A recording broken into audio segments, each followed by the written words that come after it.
Bonjour. Aujourd'hui, je vous emmène avec moi à Bérel-d'Ange. C'est juste au nord de Luxembourgville, juste là. Et je vais rencontrer Isabelle, qui est créatrice de bijoux et qui va m'expliquer son métier et me montrer comment elle travaille.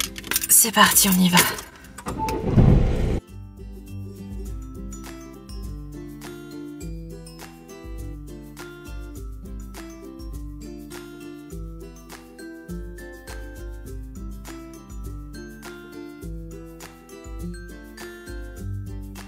En fait, les bijoux, vous m'avez dit, donc c'est de la pâte polymère, c'est ça? La pâte polymère, c'est malléable et miscible tant que c'est cru, ce qui permet de créer des couleurs et créer les formes que l'on veut.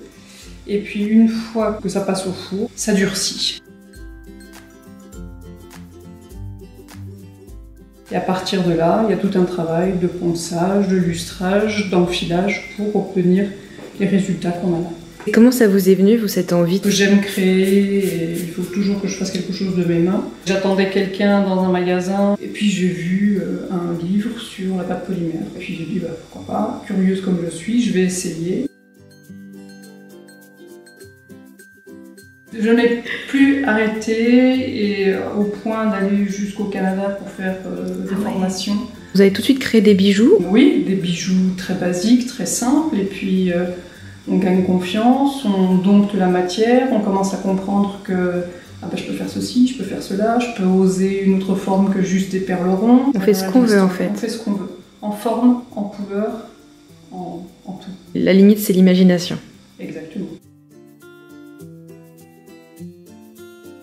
Sur les colliers les plus courts, un super système de fermoir magnétique. Ça va tout seul. C'est génial. Et ça bouge pas la journée, ça tombe pas? Ça ne tombe pas. Non, non, non, justement. C'est pour ça que juste les modèles les plus courts peuvent se permettre d'avoir un tel fermoir. Sur les autres, c'est des fermoirs du coup plus classiques. Oui, tout à fait. La demande est souvent de mousquetons assez larges pour pouvoir manipuler facilement.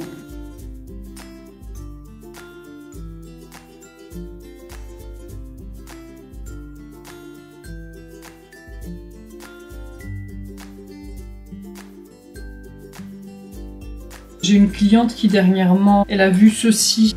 Elle a vu également cette paire de boucles d'oreilles.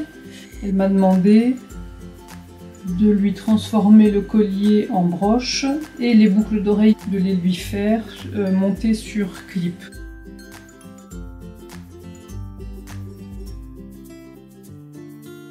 Oui, donc on peut vraiment faire ce qu'on veut. On peut faire ce qu'on veut. On va faire un pendentif tout léger. On va partir de deux couleurs, le jaune et le rouge. On va faire un dégradé. D'abord, il faut que je coupe ma pâte de façon à pouvoir mettre ensemble les deux couleurs. Le rouge étant beaucoup plus fort que le jaune, je vais mettre moins de rouge que de jaune.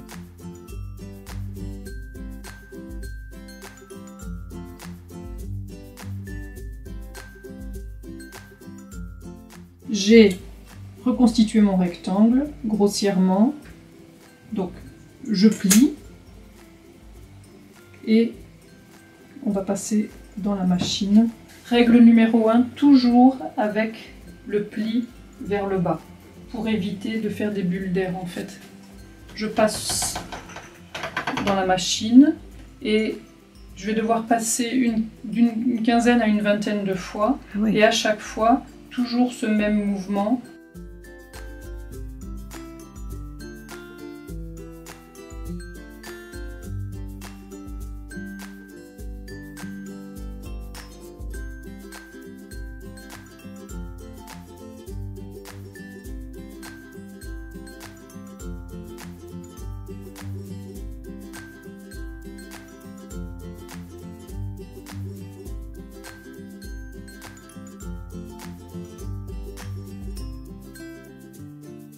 Une fois qu'on a obtenu ce dégradé, on va tout simplement le texturer avec ce tampon en caoutchouc.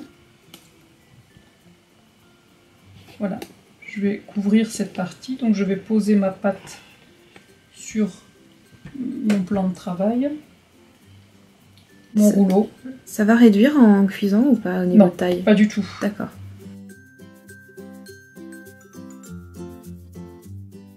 J'ai bien pressé le tampon sur la pâte et maintenant je retire le tampon et on a le dessin.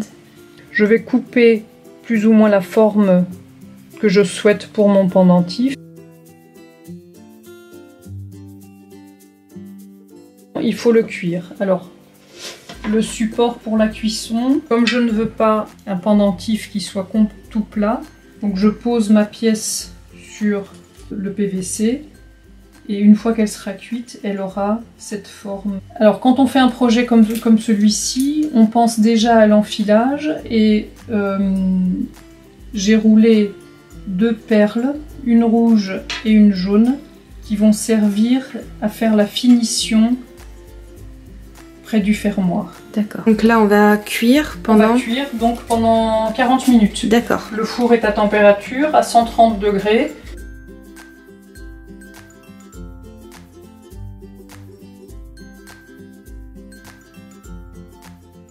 Alors, la pièce a été cuite, elle a refroidi.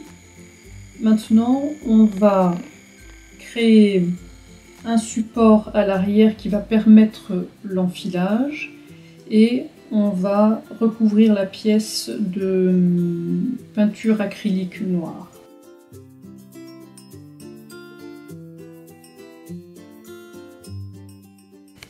Arrondi et je décolle. Voilà, et on a un tube, tout simplement, qui va être fixé à l'arrière de la pièce qui est ici.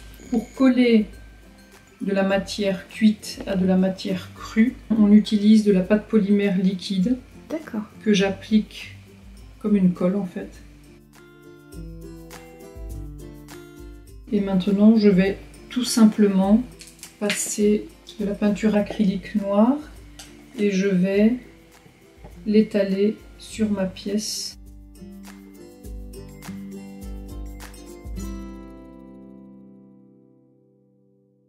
Donc ça va à nouveau cuire 40 minutes à 130 degrés. Bienvenue dans ma salle de bain, c'est là que je fais tout le travail de ponçage. Donc on l'a sorti du four, la peinture a été fixée avec la cuisson, la partie arrière également. Donc maintenant ça ne craint plus l'eau. Je mets dans l'eau et je vais prendre les 3 différents papiers de verre avec lesquels je vais poncer.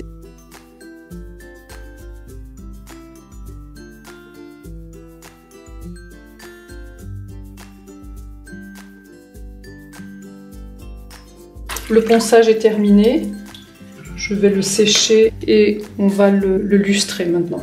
Alors ça va faire du bruit, je vais juste laisser tourner et passer la pièce dessus de façon à ce que la fibre frotte bien sur toute la pièce. Ça va prendre 2-3 minutes.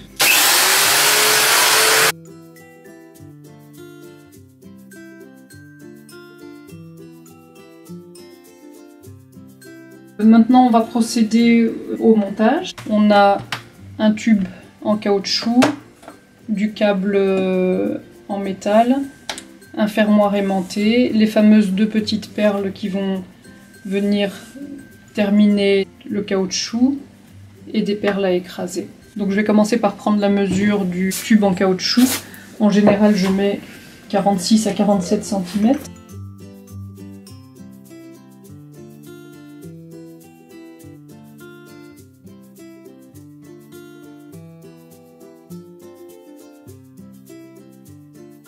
Avant le fermoir, je vais enfiler chacune des perles d'extrémité et pour que le tout tienne, je dois mettre des perles à écraser.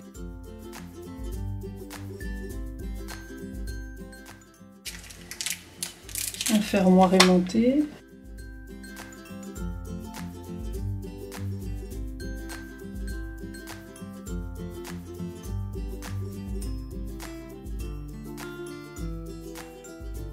Je vais faire la même chose de l'autre côté. Voici.